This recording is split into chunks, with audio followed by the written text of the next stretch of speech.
ನಮಸ್ತೆ, ಎಲ್ರಿಗೂ home cook ಮಂಗಲ ಚಾನಲ್ಗೆ ಸ್ವಾಗತ. ನೋಡಿ ಫ್ರೆಂಡ್ಸ್, ಇವತ್ತು ತುಂಬಾ ರುಚಿಯಾಗಿರುವಂಥ, ಗರ್ಗರಿಯಾಗಿರುವಂಥ ಹಾಗೆ ಈಸಿಯಾಗಿ ಮಾಡಿಕೊಳ್ಳುವಂಥ ಚಕ್ಲಿ ರೆಸಿಪಿಯನ್ನು ತಂದಿದ್ದೇನೆ.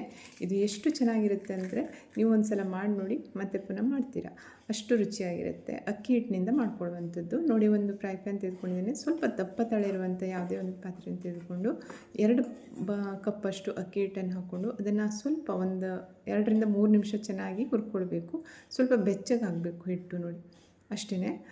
ಹುರಿದ ನಂತರ ಹಿಟ್ಟನ್ನು ಇನ್ನೊಂದು ಪಾತ್ರೆಗೆ ಹಾಕ್ಕೊಂಡಿದ್ದೀನಿ. ಹಾಗೆಯೇ ಈಗ ಒಂದು ಮಿಕ್ಸರ್ ಜಾರಲ್ಲಿ ನಾನಿಲ್ಲಿ ಯಾವ ಕಪ್ಪಲ್ಲಿ ಅಕ್ಕಿ ಹಿಟ್ಟನ್ನು ತೆಗೆದುಕೊಂಡಿದ್ದೀನಿ ಅದೇ ಕಪ್ಪಲ್ಲಿ 1 ಕಪ್ಪಷ್ಟು ಪುಟಾಣಿ ಬೇಳೆಯನ್ನು ಹಾಕಿ ಅದನ್ನು ನುಣ್ಣಗೆ ಪೌಡ್ರ್ ಮಾಡ್ಕೋಬೇಕು. ಈಗ ನೋಡಿ, ಪೌಡ್ರ್ ಮಾಡ್ಕೊಂಡಿರುವಂಥ ಪುಟಾಣಿ ಬೇಳೆ ಹಿಟ್ಟುಟ್ಟನಲ್ಲ, ಅದನ್ನು ಸಹ ಅಕ್ಕಿ ಹಿಟ್ಟಿನ ಜೊತೆ ಹಾಕ್ತಾಯಿದ್ದೀನಿ. ಹಾಗೆಯೇ ಅದಕ್ಕೆ ಸ್ವಲ್ಪ ಜೀರಿಗೆಯನ್ನು ಹಾಕಿದ್ದೇನೆ, ಹಾಗೆಯೇ ಸ್ವಲ್ಪ ಕಲ್ಲೊಂಜಿ ಮತ್ತು ಸ್ವಲ್ಪ ಓಂಕಾಳನ್ನು ಹಾಕಿದ್ದೇನೆ. ಅದರ ಜೊತೆಗೆ ಬಿಳಿ ಎಳ್ಳಿದ್ರೆ ಅದನ್ನು ಹಾಕ್ಕೋಬೋದು. ಆನಂತರ ನೋಡಿ, ನಾನಿಲ್ಲಿ 1.5 ಟೀ ಸ್ಪೂನ್ ಸಕ್ಕರೆ ಮತ್ತು ರುಚಿಗೆ ತಕ್ಕಷ್ಟು ಉಪ್ಪು, ಅಂದರೆ 3/4 ಟೀ ಸ್ಪೂನ್ನಷ್ಟು ಉಪ್ಪನ್ನು ಹಾಕಿ ಅದನ್ನು ಕರಗಲಿಕ್ಕೆ ಇಡ್ತಾ ಇದ್ದೀನಿ. ಆನಂತರ ನೋಡಿ, ಇದಕ್ಕೆ ನಾನಿಲ್ಲಿ 2 ಟೇಬಲ್ ಸ್ಪೂನ್ನಷ್ಟು ಮನೇಲಿ ಮಾಡ್ಕೊಂಡಿರುವಂಥ ಬೆಣ್ಣೆಯನ್ನು ಹಾಕಿದ್ದೇನೆ. ಬೆಣ್ಣೆ ಬದಲು ತುಪ್ಪವನ್ನು ಹಾಕ್ಕೋಬೋದು ಅಥವಾ ಸ್ವಲ್ಪ ಎಣ್ಣೆಯನ್ನು ಕಾಯಿಸಿ ಅದನ್ನು ಹಾಕ್ಕೋಬೋದು.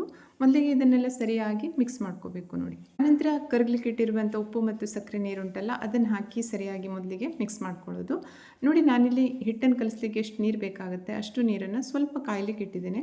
ಅಂದರೆ ಸ್ವಲ್ಪ ಉಗುರು ಬೆಚ್ಚಗೆ ಮಾಡ್ಕೋಬೇಕು. ತುಂಬ ಕಾಸ್ಕೊಳ್ಳೋದೇನೂ ಬೇಡ, ಸ್ವಲ್ಪ ಬೆಚ್ಚಗಾದರೆ ಸಾಕು. ಕೈಯನ್ನು ಹಾಕಿ ಕಲಿಸ್ಕೊಳ್ಳುವಷ್ಟು ಬಿಸಿ ಇದ್ದರೆ ಸಾಕಾಗುತ್ತೆ. ನೋಡಿ, ಆನಂತರ ಹಿಟ್ಟನ್ನು ಚೆನ್ನಾಗಿ ನಾದ್ಕೊಂಡು ಕಲಿಸ್ಕೊಳ್ಬೇಕಾಗತ್ತೆ. ಅಂದರೆ ಸ್ವಲ್ಪ ಅಂಟು ಬರಬೇಕು, ಆವಾಗಲೇ ಚಕ್ಲಿ ತುಂಡಾಗಲ್ಲ. 3-4 ನಿಮಿಷ ಹಿಟ್ಟನ್ನು ಚೆನ್ನಾಗಿ ನಾದ್ಕೊಂಡು ಕಲಿಸ್ಕೊಂಡು ಆದ ನಂತರ ಹಿಟ್ಟನ್ನು ಮುಚ್ಚಿ ಒಂದು 5 ನಿಮಿಷ ಹಾಗೆ ಬಿಟ್ಟಿಡ್ತೀನಿ. ಆನಂತರ ಚಕ್ಲಿ ಮೋಲ್ಡನ್ನು ತೆಗೆದುಕೊಂಡು ಅದಕ್ಕೆ ಸ್ವಲ್ಪ ಎಣ್ಣೆಯನ್ನು ಸವರ್ಕೋಬೇಕು, ಅಂದರೆ ಹಿಟ್ಟು ಅಂಟ್ಕೊಳ್ಳಲ್ಲ. ಆನಂತರ ಅದಕ್ಕೆ ಎಷ್ಟು ಹಿಟ್ಟು ಹಿಡಿಯುತ್ತೆ ಅಷ್ಟು ಹಿಟ್ಟನ್ನು ತುಂಬಿಕೊಳ್ಳೋದು. ನಿಮಗೆ ಯಾವ ರೀತಿ ಚಕ್ಲಿ ಬೇಕೋ ಆ ರೀತಿ ಮಾಡ್ಕೋಬೋದು. ಉದ್ದಕ್ಕೆ ಮಾಡ್ಕೋಬೋದು ಅಥವಾ ರೌಂಡಾಗಿ ಮಾಡ್ಕೋಬೋದು. ಹೇಗೆ ಬೇಕು ಹಾಗೆ ಚಕ್ಲಿಯನ್ನು ಮಾಡ್ಕೋಬೇಕು.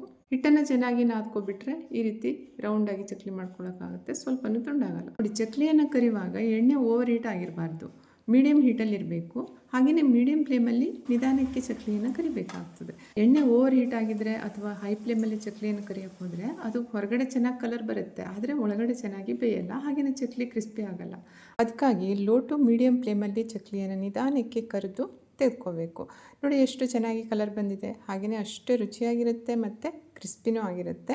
ಒಂದು ವಾರಕ್ಕೆ ಸಾಕಾಗುವಷ್ಟು ಚಕ್ಲಿಯನ್ನು ಅರ್ಧ-ಮುಕ್ಕಾಲು ಗಂಟೆ ಒಳಗಡೆ ಮನೆಯಲ್ಲಿ ಮಾಡ್ಕೋಬೋದು. ನೀವು ಸಹ ಟ್ರೈ ಮಾಡಿ ನೋಡಿ. ಹಾಗೆಯೇ ಈ ರೆಸಿಪಿ ನಿಮಗೆ ಇಷ್ಟ ಆದರೆ ಚಾನಲ್ಗೆ ಸಬ್ಸ್ಕ್ರೈಬ್ ಆಗಿ, ವಿಡಿಯೋನ ಲೈಕ್ ಮತ್ತು ಶೇರ್ ಮಾಡೋದನ್ನು ಮರಿಬೇಡಿ. ಇನ್ನೊಂದು ರುಚಿಯಾಗಿರುವಂಥ ರೆಸಿಪಿಯೊಂದಿಗೆ ಪುನಃ ಭೇಟಿಯಾಗೋಣ. Thank you.